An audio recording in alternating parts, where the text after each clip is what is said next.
শীতের সময়টা আমার কাছে ভীষণ ভালো লাগে। গাছে গাছে বিভিন্ন রকমের ফুল ফোটে। গরমের সময় ফুল ফোটে কিন্তু বৃষ্টি হলে সব ফুলগুলো নষ্ট হয়ে যায়। তারপর স্পেশালি গাঁদা ফুল ফোটে। এই ফুলটা যে এত সুন্দর লাগে, চারিদিকে ঘ্রাণে মৌ মৌ করে। তারপরে নয়নতারা ফুল, তারপরে হচ্ছে গোলাপ ফুল। গোলাপ ফুলগুলো এত সুন্দর হয় শীতের সময়। বৃষ্টির সময়ে গোলাপ ফুল ফোটে কিন্তু মনে হয় পরিপূর্ণ পুষ্টি নিয়ে ফোটে না, নাকি জানি না, নষ্ট হয়ে যায়। হ্যালো এভরিওয়ান, তোমরা কেমন আছো? নিশ্চয়ই ভালো আছো, আমিও ভালো আছি। চলে আসলাম ছোট্ট একটা ব্লগ ভিডিও নিয়ে। আসলে অনেক দিন যাবৎ ভিডিও করব করব করে করা হইতেছিল না। বাবার বাড়ি আসলে যা হয় আর কি। তো আমাদের গাছের ফুলগুলো দেখা দিলাম তোমাকে। আরও ফুল গাছ আছে যেগুলো আবার গরমের সময় ফোটে, শীতের সময় ফোটে না। তো সকালে শুরু করে দিলাম 1 কাপ রং চা দিয়ে। রং চা না খেলে সকালটা আমার শুরু হয় না। কারণ শীতের সময় রং চা হচ্ছে প্রধান খাবার।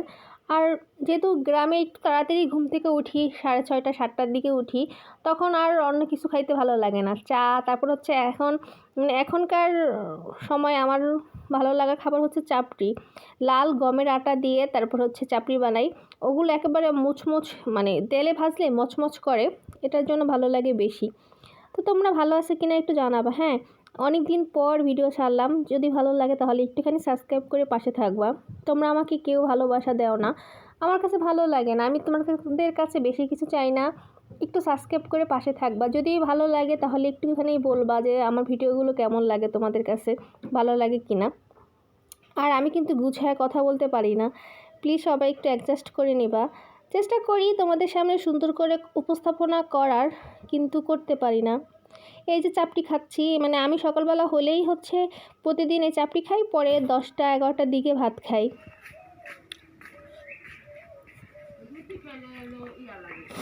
কি লাগে? একটু লাগে মাঝে কিস কিস করে, আমি দেখছি। একটু মিষ্টি মিষ্টি না, আমার এটা তো একটু আমি পাতে কলের পানি লেগে কেমন হয়ে যাবো, বুঝছো?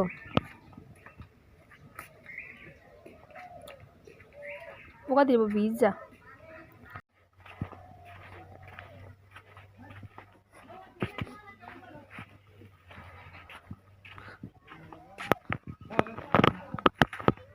মুরগির খোপটা খুললেই প্রতিদিন একটা করে মরা মুরগি বের করতে হয়।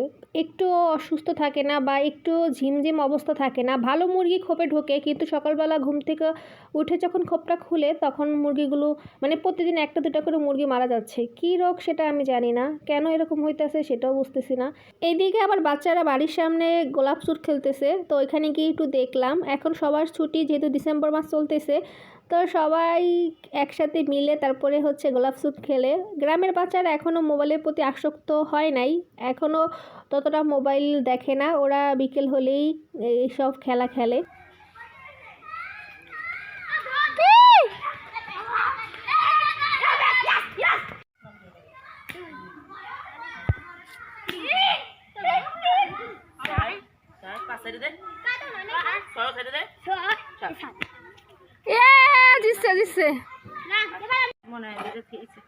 না রাজু একটা তোদের নেই।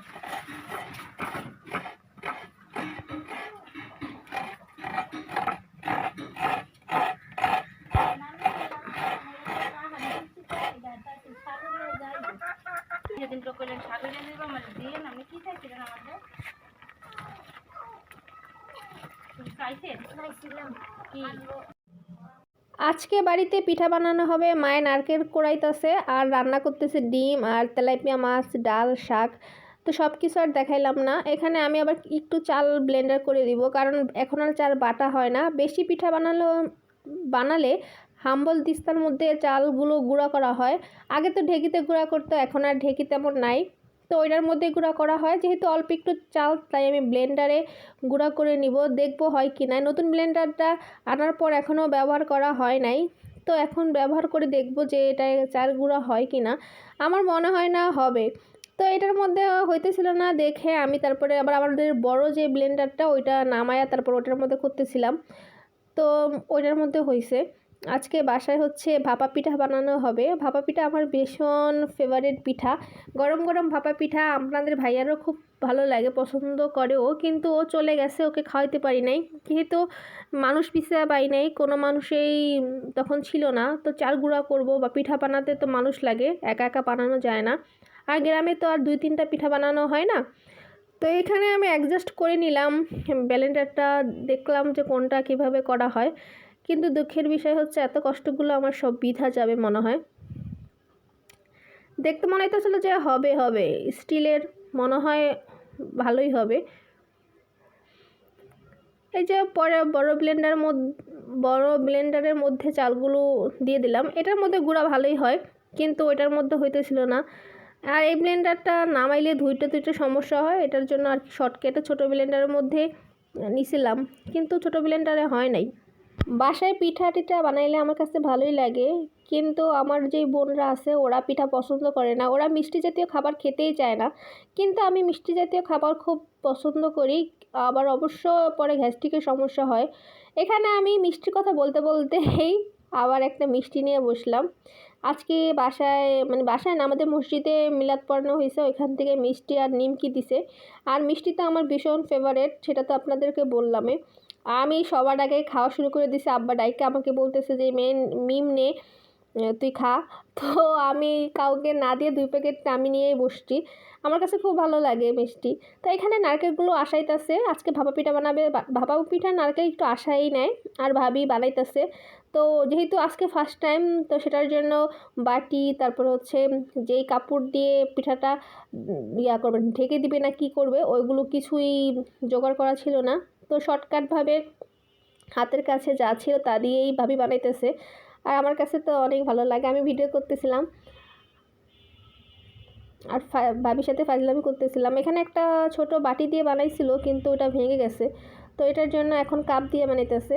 তো বাটি পরে সংগ্রহ করে তারপরে হচ্ছে আবার বানাবে। আমাদের বাসায় টুকটাক পিঠা বানাইলে ভাবি হচ্ছে বানায়া দেয়, আর আম্মু রান্না করে বা ওটাকে ভাজে, যাই করে না কেন সেটা মায়ের পরে করে। আর কাপ দিয়ে কিন্তু ভালোই হইতেছিল, আর আম্মু একটা একটা করে নিয়ে সব ভাপে দিচ্ছিল। আস্তে আস্তে গ্রামের গ্রামের না, এই পিঠার গুলো সব কেমন জানি বিলুপ্তি হয়ে যাচ্ছে। এখন আর কেউ পিঠা বানাইতেই চায় না, সবাই কিনে খায়, আর ঘরে কেউ তৈরিই করে না। কিন্তু গ্রামের মানুষ শীত আসলে একবার না একবার পিঠা ঘরে বানাবেই। আজকের ভিডিওটা এই পর্যন্তই, আর বাইরে এলাম না। ভিডিওটা যখন আমি গ্রামে ছিলাম তখনকার ভিডিও, তখন ভিডিও আমি শেষ করি নাই। তো এখন এডিট করার সময় দেখতেছি যে ভিডিও আমি শেষই করি নাই। তো যদি ভালো লাগে আমার ভিডিওটা একটুখানি সাবস্ক্রাইব করে পাশে থাকবেন। আজকের মতো টাটা।